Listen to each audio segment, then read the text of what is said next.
Hi everyone, I'm Chiara Giommi, a marine ecologist from Stazione Zoologica Anton Dohrn in Amendolara in the south of Italy. Thanks to Pyroscience sponsorship under the ICYMARE Congress, I have the opportunity to deepen my knowledge on the effect of climate extremes on the metabolism of intertidal macroalgae through respirometry. Along the Calabrian coast, 3 of the most abundant photosynthetic species were collected, and once in the lab, all the extraneous material was removed from them. Then, the samples were stored in aquaria and acclimated for 24 hours.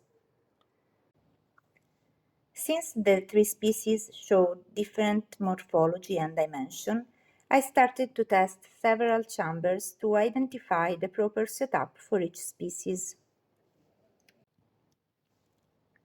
I selected Pyroscience 20 ml vials and glass jars of 250 ml where I glued the oxygen sensor spots with silicone.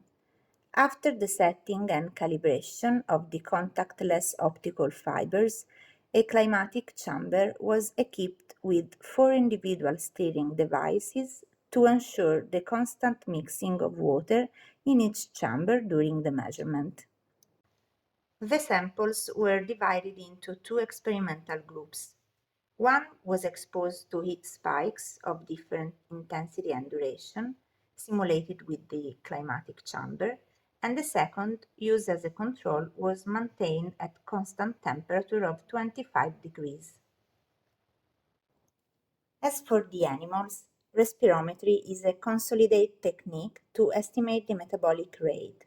But with photosynthetic organisms, we have to consider oxygen consumption during dark respiration, but also oxygen production during photosynthesis.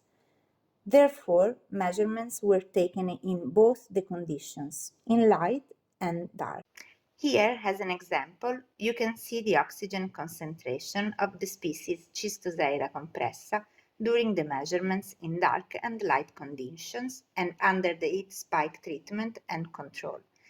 As you can see, the differences in the slopes of consumption and production can be used to assess the effects of the heat spikes on the metabolism of individuals. The study of oxygen consumption is a key approach to answer fundamental questions related not only to physiology but also to ecology.